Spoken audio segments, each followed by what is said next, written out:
Hello student, good morning.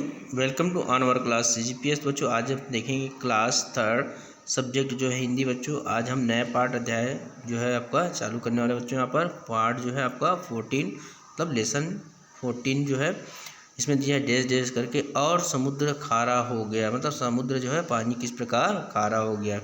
तो ये जो है बच्चों यहाँ पर बताया गया है समुद्र खारा होने का कारण, इसमें पाठ के माध्यम से हमको पढ़ेंगे। तो यहाँ पर देखेंगे बच्चों इस पाठ में कुछ बताया गया। प्रस्तुत पाठ एक लोक कथा है, मतलब यहाँ पर जिसमें समुद्र के खारे होने की कहानी के साथ साथ यह भी बताया गया है कि लालच बुरी बला है, मतलब हमको लालच नहीं करना चाहिए। उससे पहले हम देखते हैं बच्चों यहाँ पर पाठ का जो है कठिन शब्दार्थ की ओर जाते हैं। यहाँ पर कठिन शब्दार्थ देखेंगे कौन कौन सा बच्चों।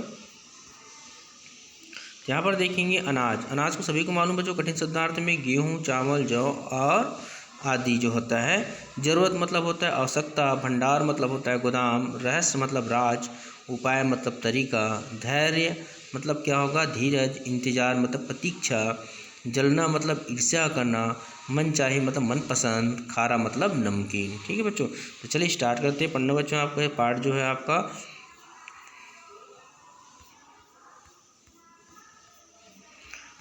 ठीक है बच्चों स्टार्ट करते हैं। ध्यान रखेंगे इसमें इस पार्ट में जो है दो भाइयों की कहानी के बारे में बताया है।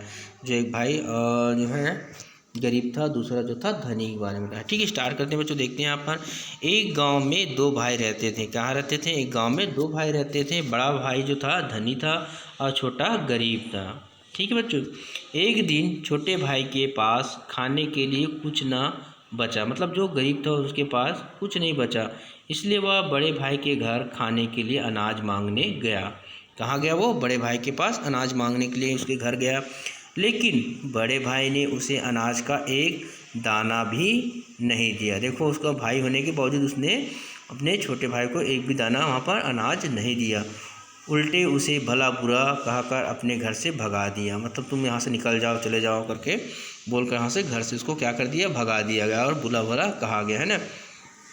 छोटा भाई दुखी होकर अपने घर लौट रहा था। वो वहाँ से जब वो भगा देता उसका बड़ा भाई, तो वहाँ से घर वापस लौट रहा था। तो आगे देखें बच्चों यहाँ पर रास्ते में उसे एक बूढ़ा आदमी मिला। देख आ रहा था तो उसको देखो एक जो है आदमी, बूढ़ा आदमी मिला।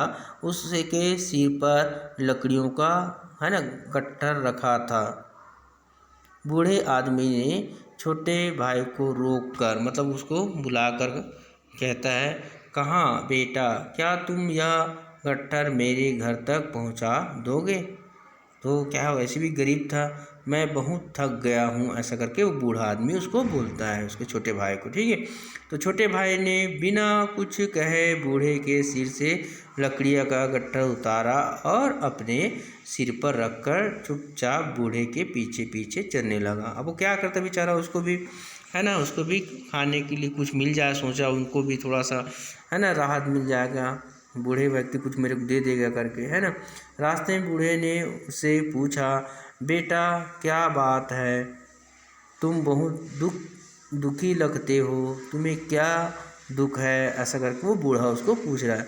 तो छोटे भाई ने बूढ़े आदमी को अपना दुख दर्द सुना दिया, मतलब उसने बता दिया, है ना। छोटे भाई की बात सुनकर बूढ़े ने कहा, बेटा धैर्य रखो, मतलब धीरज रखो, है ना। घर पहुंचने पर मैं तुम्हें एक ऐसी चीज़ दूंगा कि फिर तुम्हें किसी से कुछ मांगने की ज़रूरत नहीं रहेगी, ऐसा करके उसने बूढ़े ने कहा। तो फिर यहाँ पर घर पहुंचकर बूढ़े आदमी ने छोटे भाई को बैठने के लिए कहा, मतलब वहाँ पर पहुँचा दिए। तो सामान कोई भी व्यक्ति किसी का मदद करोगे तो क्या करेगा, अपने घर में 2 मिनट बैठाएगा ज़रूर। तो छोटा भाई पसीना पोंछते हुए वहीं बैठ गया। इतने ही देर में बूढ़ा आदमी घर के अंदर गया और वहाँ पर देखो बाहर आया तो उसके हाथ में पत्थर की एक चक्की थी।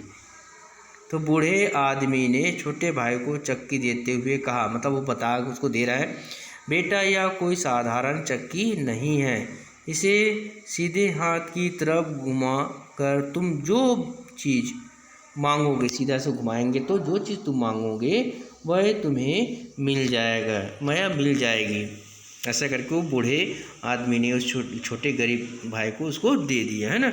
जब तुम चक्की को बाएं हाथ की तरफ नहीं घुमाओगे तब तक वह चीज़ें तुम्हें मिलती रहेगी। मतलब उल्टा नहीं घुमाओगे उसको, पहले सीधा घुमाए फिर उल्टा घुमाएंगे तब तक उसको बंद नहीं होगा, वो चीज़ मिलती रहेगा। ठीक है बच्चों। तो छोटा भाई पत्थर की चक्की लेकर घर आ गया। उसको बूढ़े ने दे दिया तो घर वापस आ गया। उसकी पत्नी भूखी प्यासी उसका इंतज़ार कर रही थी, मतलब कब आएगा, कब मेरे लिए खाना मिलेगा, ऐसा करके भी। तो उसने जब अपने पति के हाथ में पत्थर की चक्की देखी तो उदास हो गई, आज मतलब कुछ नहीं मिलेगा, ऐसा करके सोचने लगी। छोटे भाई ने अपनी पत्नी को एक चादर लाने को कहा ताकि उसको रखूं करके। वह दुखी मन से एक चादर उठा लाई। अब गरीब में स्थिति में क्या करते हैं, जो कहते हैं वही मानते हैं ना। तब छोटे भाई ने चादर बिछाई और चक्की को उस पर रखा। फिर उसने चक्की के आगे हाथ जोड़कर कहा, जय जय चकिया, मुझे चावल दे बढ़िया, ऐसा करके उसको बोला और है ना कहा। यह कहा कर उसने जैसे ही चक्की सीधे हाथ की तरफ घुमाई, चक्की से चावल निकलने लगे, है ना बच्चों। तो छोटे भाई और उसकी पत्नी ने अपनी खाली भंडार को चावल से भर दिया। उल्टे हाथ की तरफ चक्की घुमाते ही चक्की से चावल निकलना बंद हो गया। ठीक है बच्चों। फिर छोटे भाई ने चक्की से मालपुए, पूरी सब्जी, तरह तरह की मिठाई मांगी। देखते ही देखते पूरा कमरा इन चीज़ों से सज गया और धीरे धीरे छोटे भाई के पास महल जैसा घर, नौकर चाकर सभी कुछ हो गया, है ना। वो देखते देखते उसी में सब वो बनते गया। अब छोटे भाई की गिनती नगर के बड़े सेठों में होने लगी। छोटे भाई को तो बड़े भाई देख कर उसको जलन होने लगा, ईर्ष्या आने लगा, है ना बच्चों। तो बड़े भाई यह सब देखता है ना, सुनता तो मन ही मन में बहुत जलता, मतलब जलन होता। वह सोचता कुछ दिन पहले तक तो इसके पास खाने तक का ना था, अब इतना धन कहाँ से आ गया। ये सोचने लगा उसके बड़े भाई ने, जरूर इसमें कोई ना कोई रहस्य है। एक दिन वह छुपकर छोटे भाई के घर गया। उसने देखा कि छोटा भाई चक्की घुमाकर मनचाही चीज़ निकाल रहा है और यह देखकर उसे बहुत आश्चर्य हुआ। बाहर आकर वह चक्की चुराने का उपाय सोचने लगा।